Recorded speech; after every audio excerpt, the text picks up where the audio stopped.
Não sei em que momento exatamente passei a ser chamada de a bruxa. Talvez tenha sido quando comecei a notar demais, falar de menos e observar tudo com aquela calma que só os velhos costumam ter, a calma que vem da exaustão, não da paz. Naquele domingo abafado de dezembro, a sala estava decorada com pisca-piscas baratos, bolinhas vermelhas penduradas tortas na árvore e um cheiro persistente de desinfetante de pinho no ar. Meus netos corriam gritando pelos corredores, suados, livres. E eu, sentada no canto mais distante da sala, observava tudo sem dizer uma única palavra.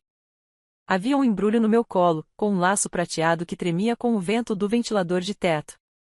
Era o presente que eu tinha preparado para a troca de amigo secreto. Comprei com carinho, mesmo sabendo que não esperavam nada de mim. Ninguém esperava mais nada de mim.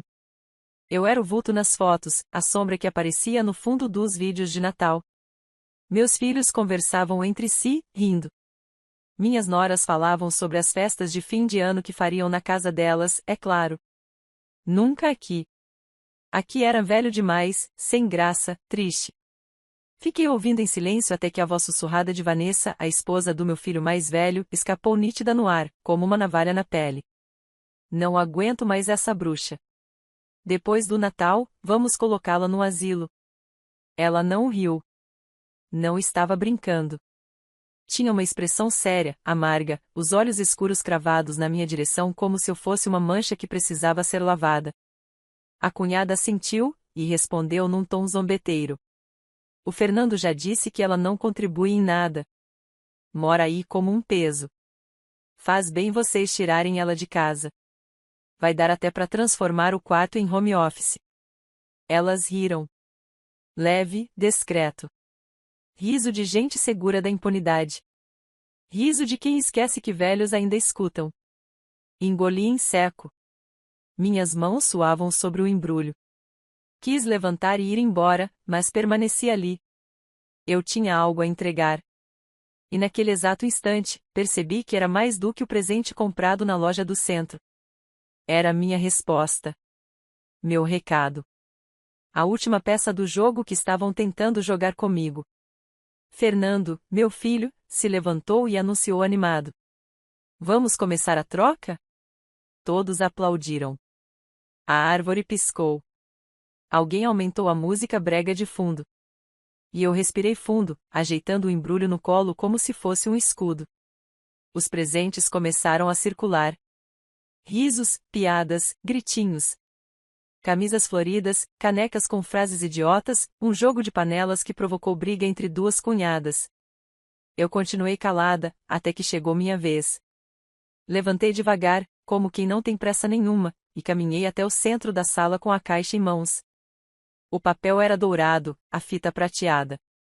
Um capricho que ninguém ali valorizaria, mas que mesmo assim eu mantinha, por mim. Porque não me tornaria tão pequena quanto eles. Meu amigo secreto é, falei em voz baixa, firme, olhando direto para Vanessa. Alguém que precisa de espaço. Que reclama de conviver com quem não presta.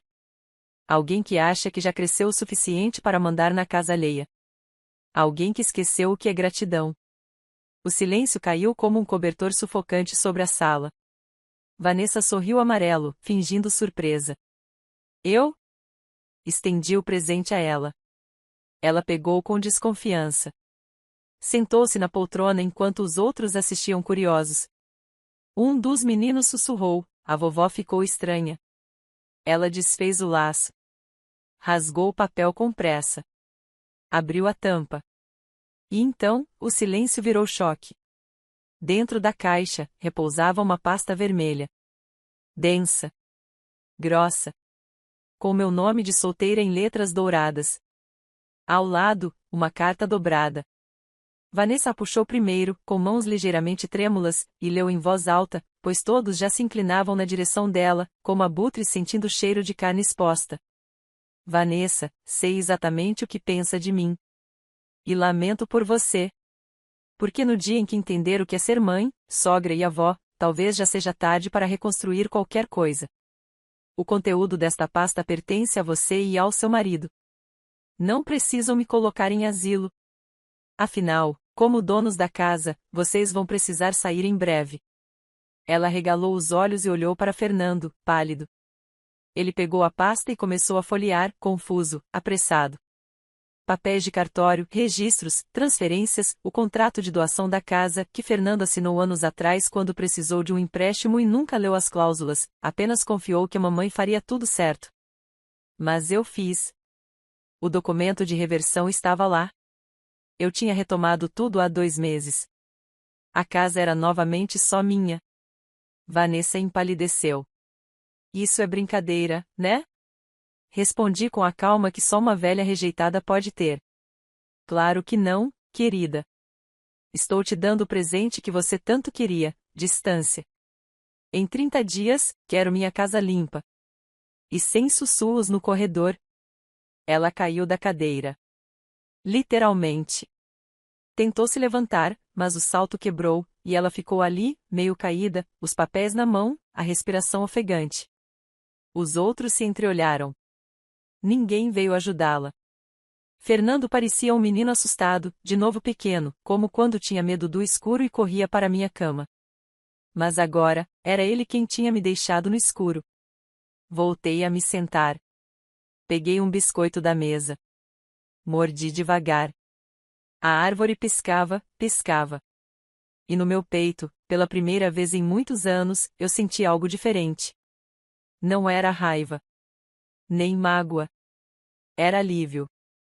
Eles acharam que me deixariam sozinha. Que poderiam me empurrar para um canto e me enterrar viva em alguma instituição esquecida. Mas esqueceram de algo essencial. Bruxas antigas não morrem fácil. Elas aprendem. Observam. E quando chega o momento certo, entregam o presente mais bem embrulhado da noite. Os dias que se seguiram à troca de presentes foram os mais silenciosos que aquela casa já presenciou. Nenhum dos netos correu pelos corredores. Nenhuma panela tilintou na cozinha. Nenhum bom dia ecoou no café da manhã. O silêncio deles era uma resposta infantil, previsível, e ainda assim profundamente satisfatória para mim. Vanessa andava como se pisasse em cacos de vidro. Os saltos barulhentos foram trocados por chinelos silenciosos.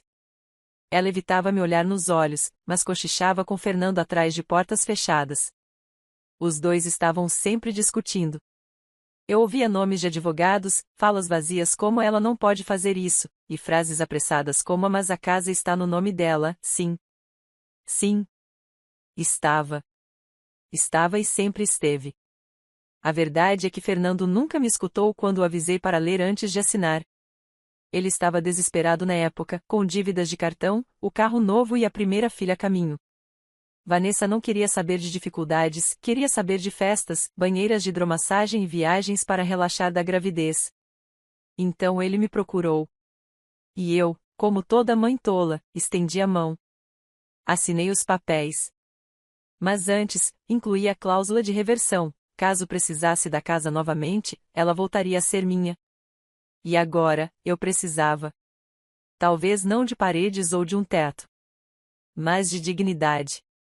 Precisava recuperar o que me tomaram aos poucos, na surdina, com desprezo disfarçado de modernidade. Quando deixei de ser convidada para os almoços em família porque os amigos deles eram mais jovens. Quando minha presença passou a ser motivo de incômodo. Quando virei a sombra no sofá, a velha da casa, o obstáculo no plano de vida deles. E agora, cada passo que davam era um passo em direção à porta de saída. No 12º dia, fui até o quarto deles. Bati. Vanessa atendeu com os cabelos presos e olheiras fundas. O rosto antes sempre maquiado agora estava cru, revelando uma feição dura que ela sempre tentou esconder atrás de base e batom nude. Preciso que esvaziem o quarto do fundo até o fim da semana, anunciei, com a mesma serenidade com que avisaria sobre a previsão do tempo. Ela cerrou os olhos, a mandíbula travada. Esse quarto é nosso. Dormimos aqui há anos. Justamente por isso, achei que já tivessem tido tempo suficiente para criar raízes, em outro lugar.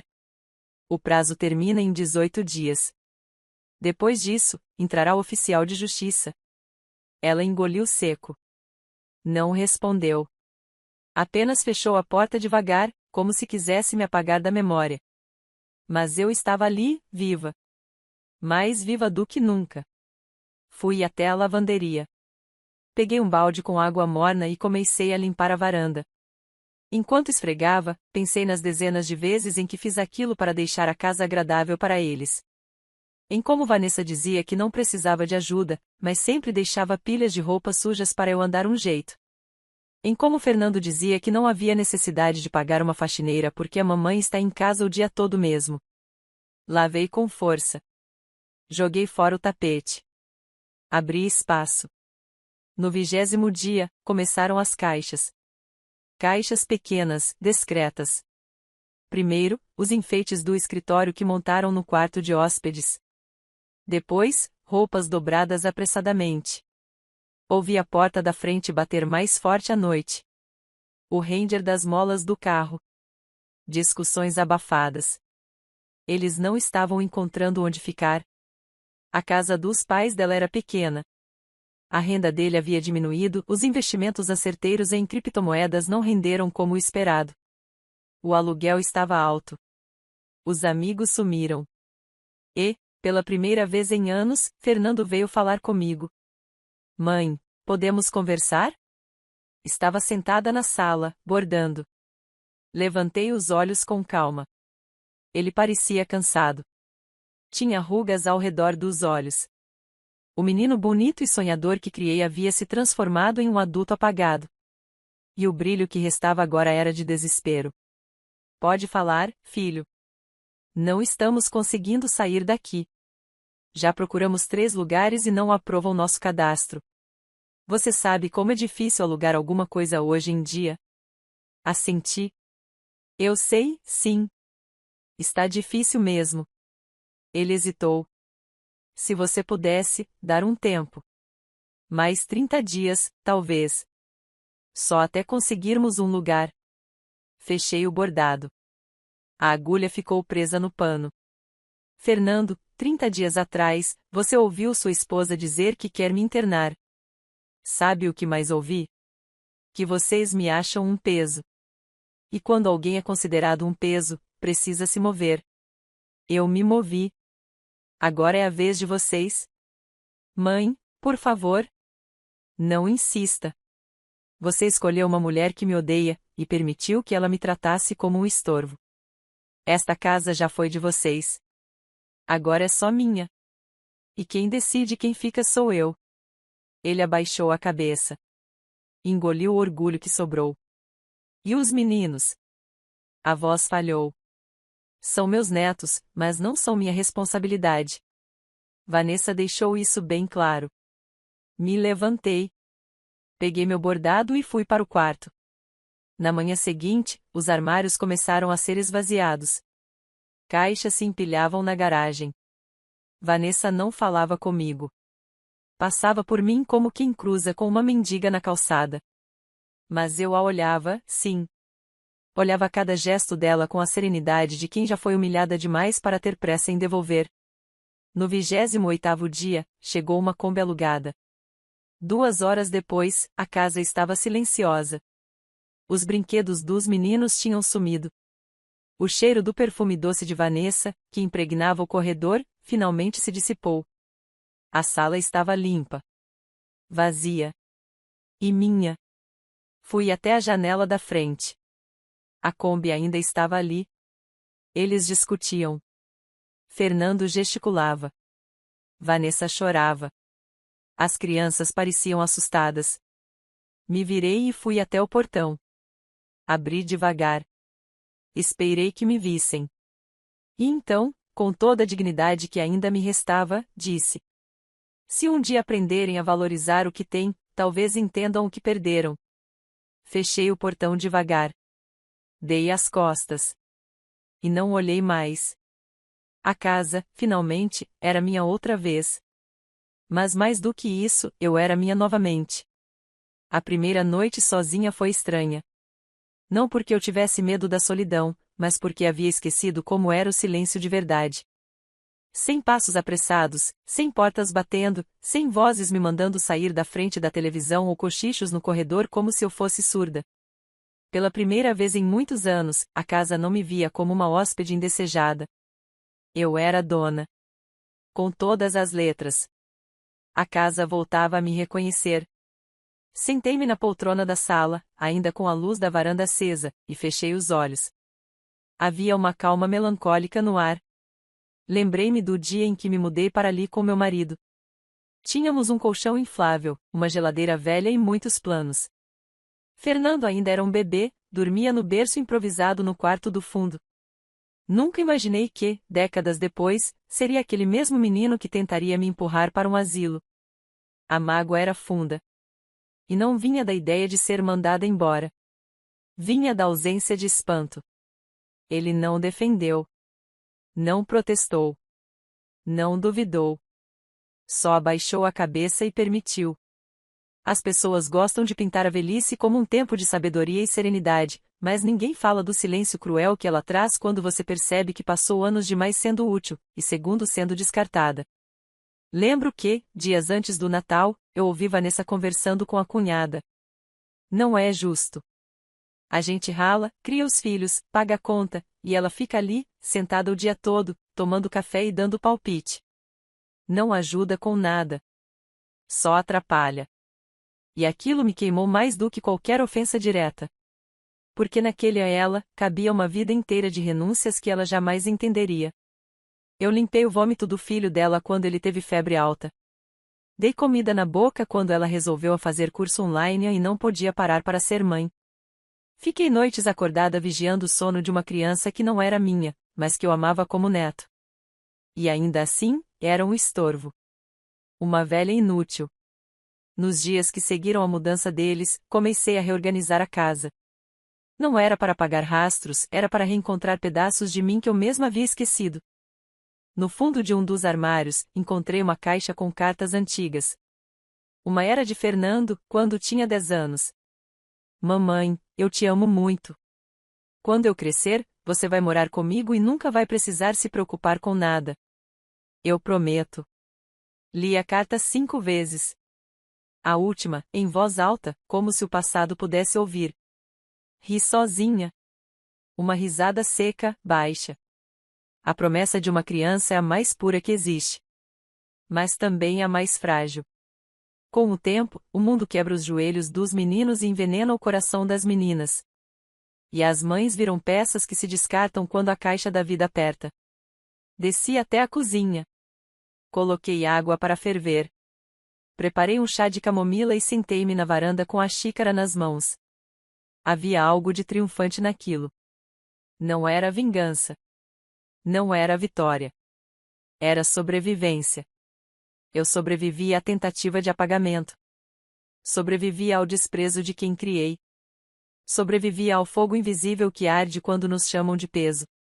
Eu era bruxa, afinal. A velha inconveniente. Mas bruxas não morrem em fogueiras modernas. Elas ardem em silêncio e, quando ninguém está olhando, cospem brasas nas raízes de quem as esqueceu. No final daquela semana, algo curioso aconteceu. Recebi uma carta. Escrita à mão. Reconheci a letra, era da minha neta mais velha, Helena. 16 anos. Filha de Fernando. Vovó, eu escutei tudo naquela noite. Eu não ri. Eu nunca ri. Eu sinto muito por tudo. Não quero perder você. Me perdoa? Meus olhos marejaram. Aquela era a primeira rachadura na muralha de silêncio construída por Fernando e Vanessa. E, diferente deles, Helena ainda era jovem o suficiente para reconstruir pontes ao invés de queimar as que restavam.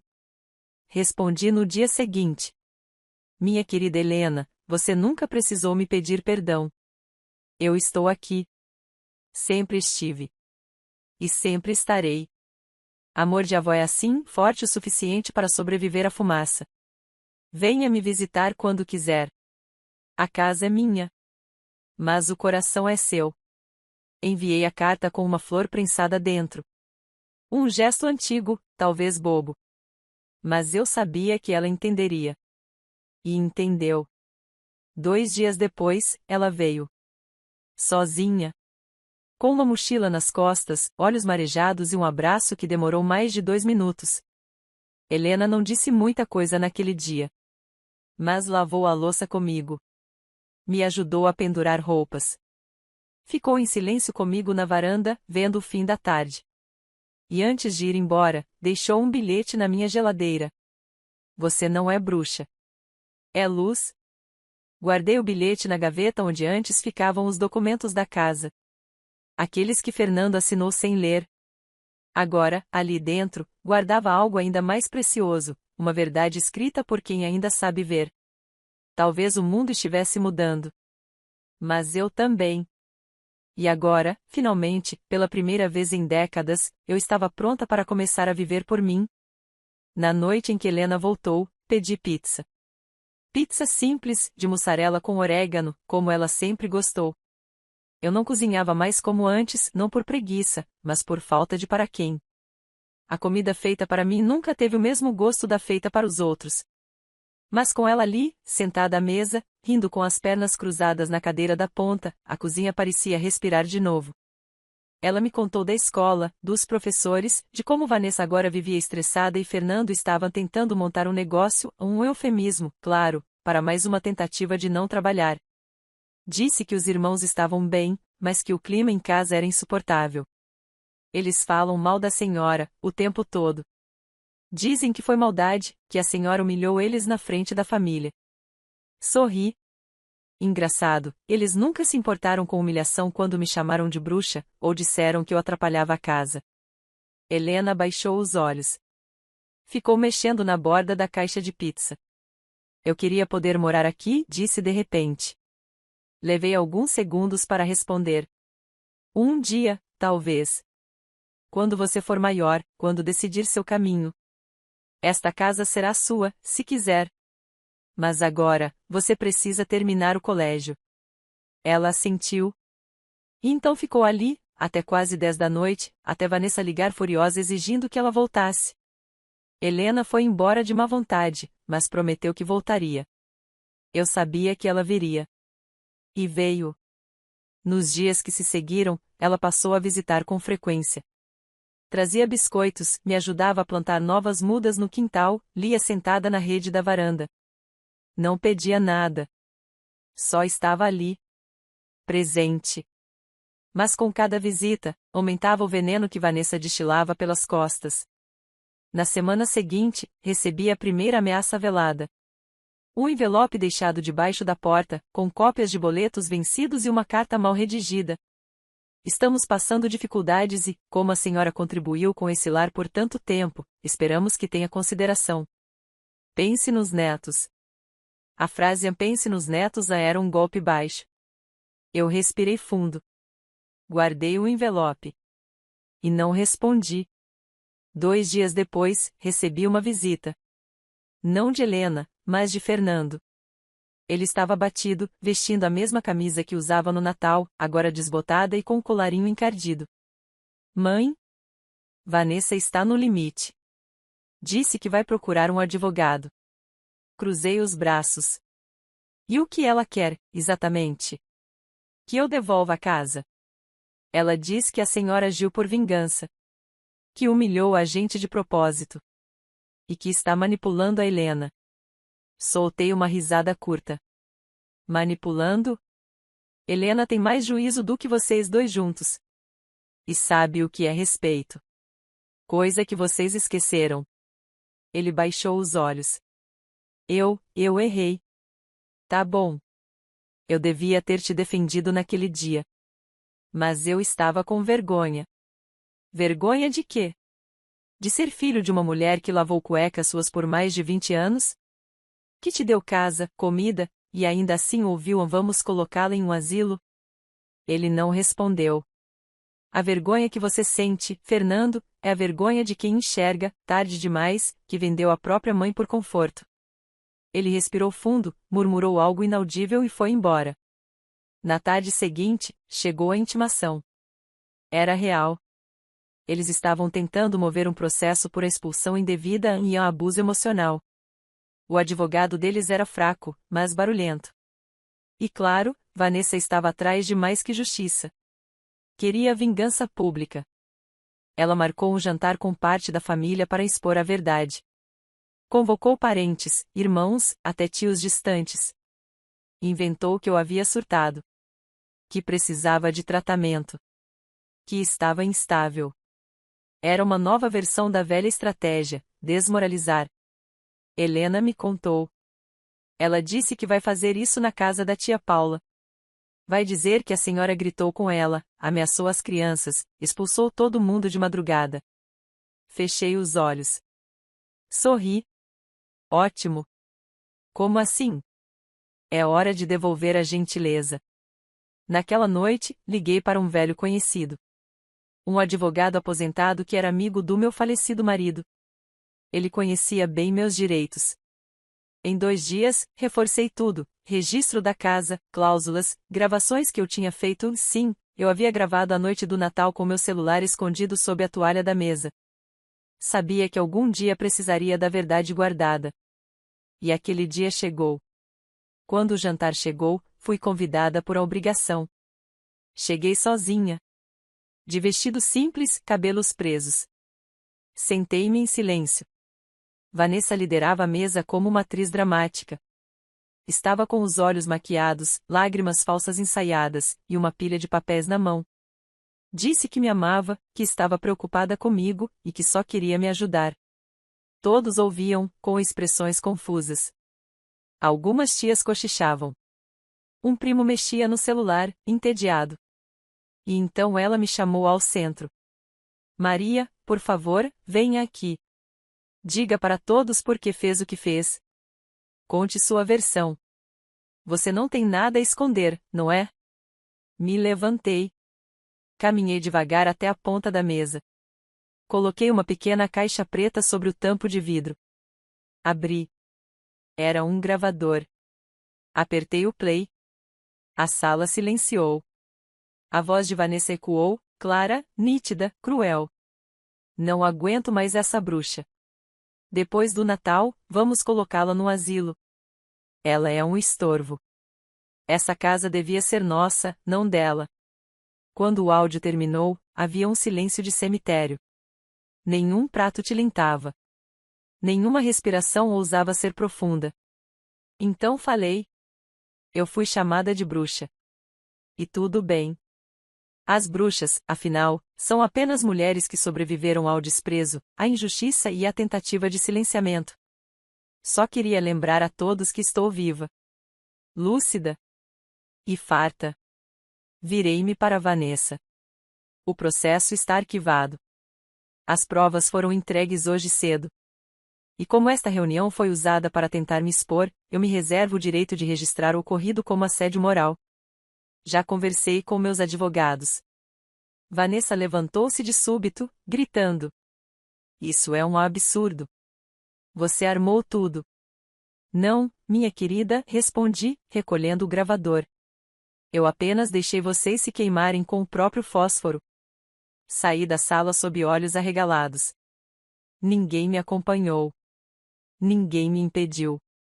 Até porque todos entenderam, naquele instante, quem realmente tinha razão. A bruxa não morreu. A bruxa acendeu a fogueira. Naquela noite, quando fechei o portão de casa pela última vez com o gravador ainda quente na palma da mão, percebi que a velha Maria já não existia mais. Aquela que pedia licença até para ocupar o próprio espaço. Aquela que aceitava o papel de invisível com um sorriso forçado e fingia não ouvir as farpas camufladas em educação. Aquela mulher havia sido enterrada junto com a caixa de Natal, junto com o laço prateado do presente que começou tudo. Agora, era eu mesma. Inteira. Sem desculpas. E eles? Ah, eles começaram a desaparecer como fumaça depois do jantar. Vanessa foi a primeira. Sumiu dos grupos da família, apagou publicações, bloqueou contatos. Sabia que havia perdido o controle da narrativa. E o que Vanessa mais precisava para respirar era controle. Sem ele, ela murchava. E murchou. Fernando ainda tentou uma última cartada. 2 dias depois do jantar, apareceu à minha porta com uma caixa de bombons e olhos vermelhos. Mãe, por favor, disse. A gente se perdeu. Eu me perdi. Dei um passo para trás. Você se perdeu no dia em que ouviu sua mulher planejar meu exílio e não disse nada. Não foi o silêncio que me machucou. Foi o consentimento. E tem coisas que, uma vez consentidas, não se desfazem com lágrimas. Ele engoliu seco. Estendeu a caixa de bombons, mas eu não aceitei. Helena não tem culpa de nada. E será sempre bem-vinda aqui. Mas você vai precisar fazer muito mais do que pedir perdão com chocolate barato. Fechei a porta. Na semana seguinte, Helena veio me visitar com um envelope nas mãos. Fiz para a senhora. Abri com cuidado.